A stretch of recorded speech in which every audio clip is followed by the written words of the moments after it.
Hello everybody and welcome to week 12 of our Gulliver vlog, and sadly the last one of our Gulliver related creation videos for now because we are having to press pause on that show. We will be back with more that are related to Gulliver, but that probably won't be until the beginning of next year. We explained about why that was last week, so we won't go into all of that again. We will be continuing the vlogs, but they will be on different projects that again actually may or may not happen, but we're going to carry on. We have to get started, otherwise we will run out of time. It's impossible to tell at the moment because things are changing week to week. Exactly.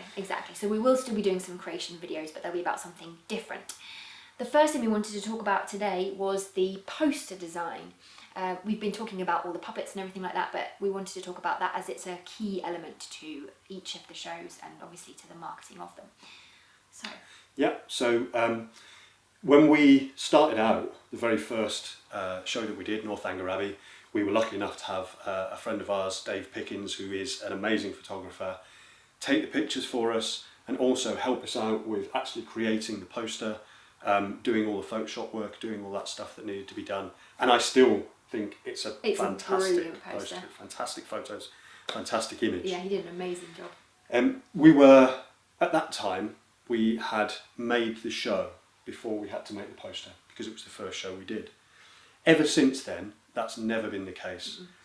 Usually what you find is when you're making a new show, you know what the title is, but you're having to kind of promote it before you've actually created the show. So you need the poster before you've made anything else, and that's very difficult because obviously you don't know what puppets are in it, you don't know what the costumes look like, you don't know what the aesthetic of the show is. And you certainly haven't made anything that you can use for the poster. So no, so it really is a challenge to create an image that will work with the final show, that kind of is in line with what you imagine it will be like, and that sells it realistically. Because the other thing, you don't want somebody to see the poster and then be disappointed when they see the show because they don't feel like it reflects what you were selling on the poster.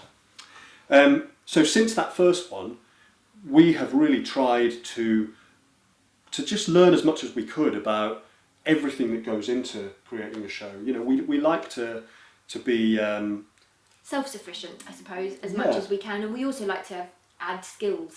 So you've learned so much about photography and so much about photo editing since then. If you go back and look at our old posters on the website from Alice in Wonderland, which was our second show, onwards, I think you can see a real progression as we've learned more and more as we've gone along. So we take the photos ourselves, and for Gulliver, the photo was taken in the studio right here. We don't have anywhere else to go and shoot it, so we take it in here.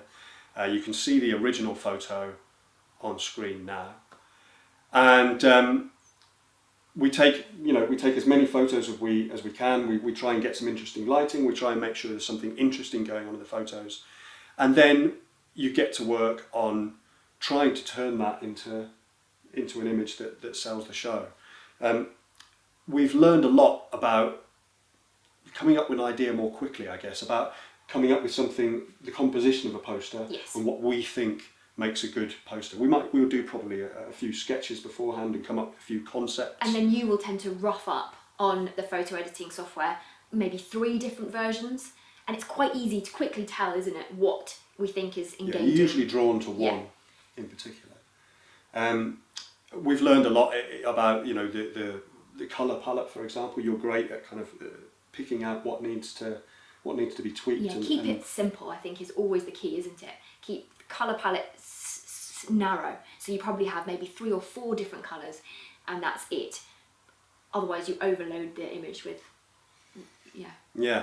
and also the title. It's very easy to kind of have the title feel like it's just been plonked on top, and what you really want is to feel like it's a part of the image, it's a part of the whole poster.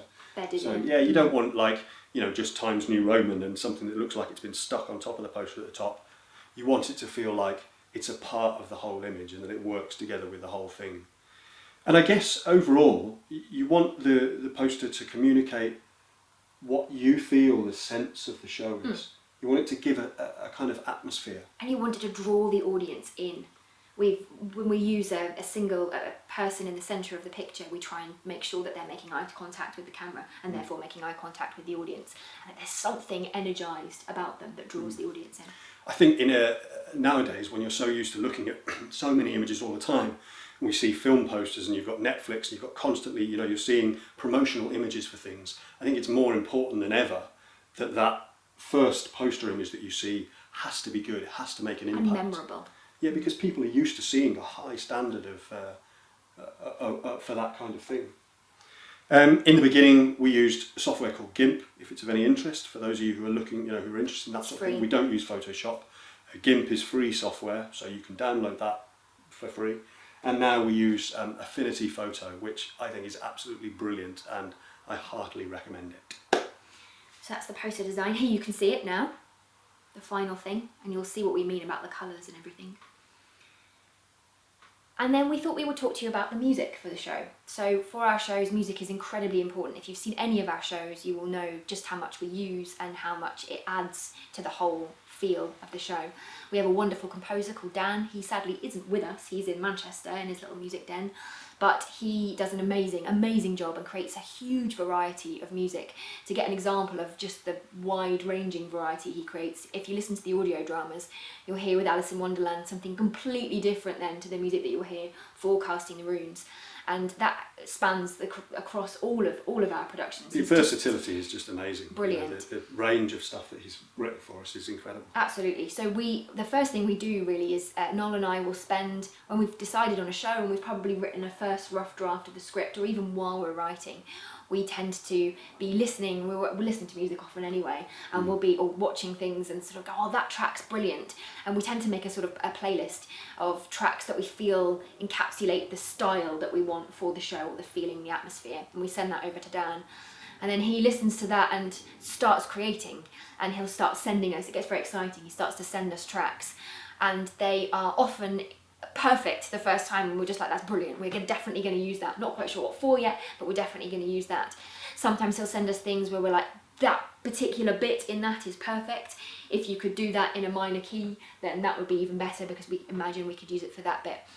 And sometimes there are things that he sends that are wonderful but not in the right style. They don't fit with the rest of the things, so we put them to one side and invariably pick them up for something else. That has happened from time to time, hasn't it? Yeah. Where something written for one show, in fact, has ended up being used for something else. We've kept it in a back pocket. Yeah, so it's always amazing stuff. And when we then get to rehearsals, what we tend to do is he tends to have given us, about 10, 11 tracks, I think, that we work with initially in rehearsals, and then when we're starting to put the music with all the movement and everything, we may then contact him and say, right, Dan, we need this track, but we need it with 6 more of this phrase looped in order that it fits the timing of something, or we need a massive crescendo at this point because we need to build to this. And he's great at that, isn't he? He's great at sort of then sending. And the brilliant thing about working with a composer in that way is that you're not, that you have that flexibility. Yeah. That it's a back and forth both ways. So we can hear something in the music that will affect and possibly change what we're doing in the show, but equally, you're not stuck with the music as is. We can go back to Dan and say, we need an extra little bit of this tweak. here. Yeah, we need a tweak. Or we need this piece, but in a different, with sadder or whatever. So it's brilliant. And it does music, really, in the first day of rehearsals, we'll do a read through of the script, but we'll also listen to all of the music. Because when we get stuck, we go back to the music, and the music so often informs what happens. So that's just a very brief idea of how the music comes into being. And you've heard a few of the Gulliver tracks at the end of each of the vlogs, and we'll play another one at the end of this one. I'll try and play a different one if I can. If I can play one that we've not played before. So next week, as we said, we will be back with another vlog, but it will be about a different show. We will tell you what those shows are next week and tell you what they're supposed to be for. And as we say, we are just all keeping our fingers and toes and everything crossed that they can happen this year. But if not, I'm sure they will happen at some stage in the future. Thank you very much for watching, and we're going to put everything for Gulliver in a box now, which is very sad. We've never had to do that. We've always seen a show all the way through to the conclusion and to the performance.